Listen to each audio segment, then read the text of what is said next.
Over the past several decades, e-learning has transformed training for millions of learners around the world. Yet one challenge remains: low course completion rates. On average, just 10 to 15% of online learners complete their courses. For so-called MOOCs or massive open online courses, that number drops to just 5%. Why do so many learners drop off, and what can we do about it? In this video, we will look at why completion rates are low in e-learning, the current situation of the SME Trade Academy with regard to completion rates, how the SME Trade Academy approaches the issue of completion rates and learner engagement, lessons learned, what's next, and what you as a project manager can do. Let's get started.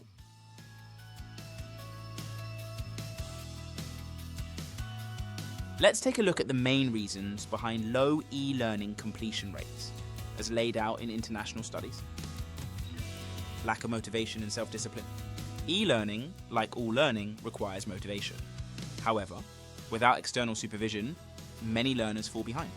A Harvard study found that 37% of MOOC learners quit due to competing priorities. Isolation and lack of interaction. Without social engagement, like peer discussions or real-time instructor feedback, learners often feel isolated. Studies show that peer support and instructor communication improve retention. However, these are often missing in many e-learning courses. Poor course design and content overload. Overwhelming information or poorly structured content discourages learners. If courses fail to align with learner expectations, dropout rates soar. Surveys cite this as a reason for 50% of dropouts across all e-learning course types. Technical difficulties. Glitches, poor usability, and limited accessibility frustrate learners. For those unfamiliar with digital tools, or with poor internet access, this is a major barrier. Lack of immediate rewards. Without deadlines or immediate consequences, learners procrastinate. The absence of accountability results in incomplete modules. Limited feedback and personalization. Online learners often miss the tailored feedback of traditional classrooms, leaving them uncertain about their progress.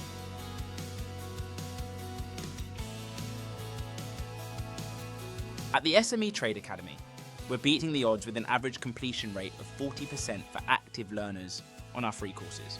This is more than double the industry standard. Let's break down the numbers.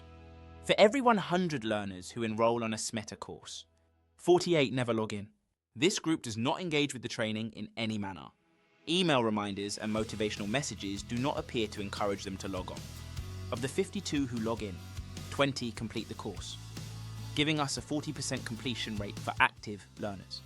While this is promising, there's room for improvement.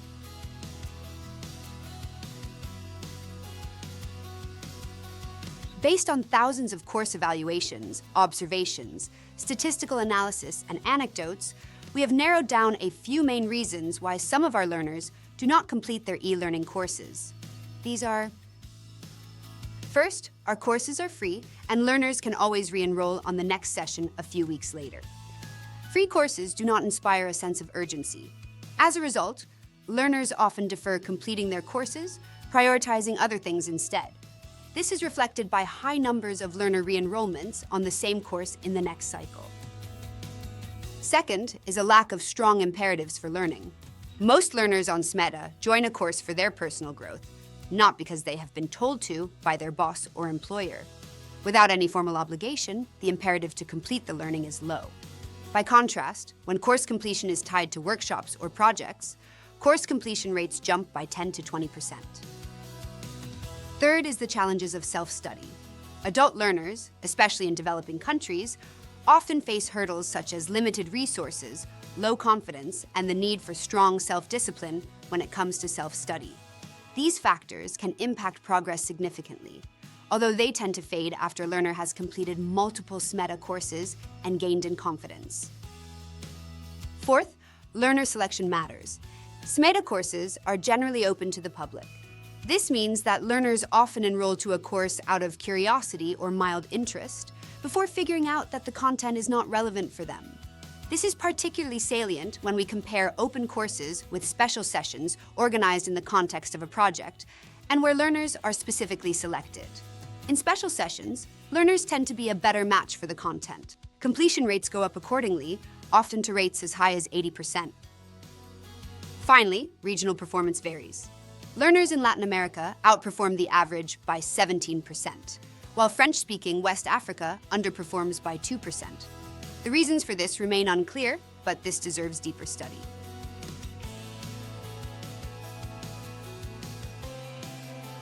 Improving completion rates is certainly important. However, it's not the ultimate goal of training. If we were just targeting maximum completion rates, we would remove all interactivity in our modules and issue certificates with the simple click of a button. Obviously, nobody thinks this is a good idea.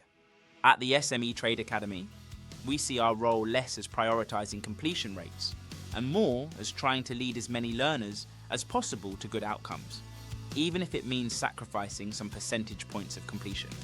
Here's how we work to achieve this. First, we create artificial scarcity. Our public courses run on a closed model. They are available only 4 times a year and are open for just 2 weeks. Beyond helping create a sense of urgency and setting clear deadlines, this has the benefit of allowing us to focus resources while course sessions are running.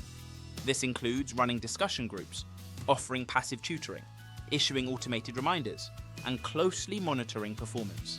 As a result, completion rates for SMETA's closed courses are 10 to 15% higher than for open courses, which run on some of our other virtual learning spaces. Second, our course design follows a robust pedagogical strategy. Each course limits the content of one module to between 5,000 to 6,000 words, ensuring that learners are not overwhelmed. In terms of interactivity, our questions and exercises move away from rote memorization, instead emphasizing analysis and application in a real-world context. It goes without saying, but we make sure that all our learning activities are aligned with the learning objectives of the courses. Consistency is key here, because all SMETA's courses follow the same structure. Repeat learners, which are over a quarter of all our learners, gain in confidence and familiarity. Some of our most enthusiastic learners have earned over 50 certificates. Third, where available, we work with tutors to boost engagement. We send course tutors interim progress reports, enabling them to identify and message struggling learners. Personalized messages of encouragement targeted at individuals often lead to a noticeable uptick in completions, especially when they are tied to project incentives.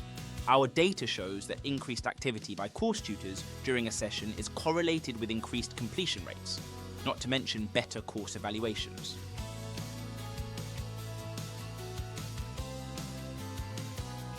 While we've had success in improving completion rates and engagement, not every idea has worked as planned. Let's look at some approaches that fell short. First, live sessions with tutors. Responding to learner feedback, we introduced Zoom or Teams calls to enable live interaction between learners and their course tutor. However, very few learners, usually only around 5 to 6% of all enrollees, actually came to these sessions. They had no noticeable impact on course completions. Second, additional reminders. While intended to nudge learners, at some point, reminders reach a saturation point. Sending more than 2 reminders per week not only failed to improve course completion, but arguably risked reducing the impact of reminders as a whole. Third, shorter modules. At the request of some projects, we reduced our modules' length to just 30 minutes. The hope was that this would make the content more manageable, while still allowing for substantial learning to take place. Unfortunately, not only did reducing the module's length in this way have a negligible impact on completion rates, it also tended to result in shallower learning with an attendant negative impact on learning outcomes.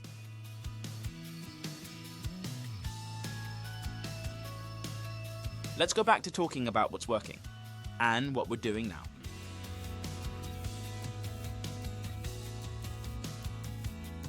Since last year, we've adopted an AI grader functionality, which provides personalized feedback and, as an option, grades learners' submissions. This has allowed us to design courses with more open, text-based questions that test understanding at a deeper level. In a pilot conducted in the 4th quarter of 2024, we were even able to apply so-called mastery learning techniques, whereby the AI asked learners to repeat an exercise until they got it right. providing them with additional feedback between each attempt. Interestingly, while it has noticeably improved learning outcomes, this AI functionality has actually lowered our completion rates somewhat, likely due to the extra effort required of learners. We do expect our completion rates to recover in the coming months, as learners become more familiar and comfortable with this new technology.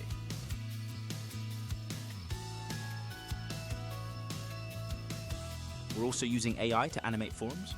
By having an AI respond to learner posts in real time, we've noticed more engagement and extended time spent in discussions.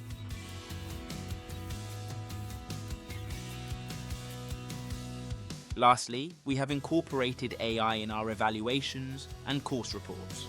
We want to make the data we present to tutors and managers richer, helping them identify any issues more accurately and make real-time adjustments as necessary, all while helping us develop more effective, learner-centric courses.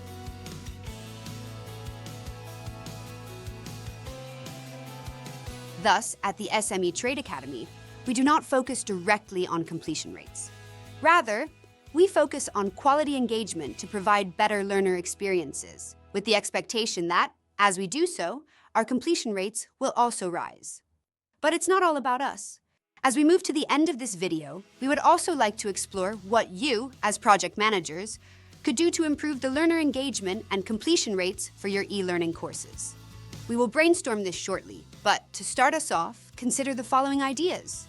Ensure that the topics you choose for your e-learning course are appropriate for your target audience, and work to make sure the learners who are registered to it actually meet that profile. Communicate with learners about the importance of the training. Design incentives, potentially by linking your e-learning course to other project activities, that will encourage learners to complete the training. Allocate tutoring or oversight resources during e-learning sessions. Read and follow up on course evaluations and reports, and, last but not least, engage with SMETA to explore avenues for improvements and updates to your course. Thank you for your attention.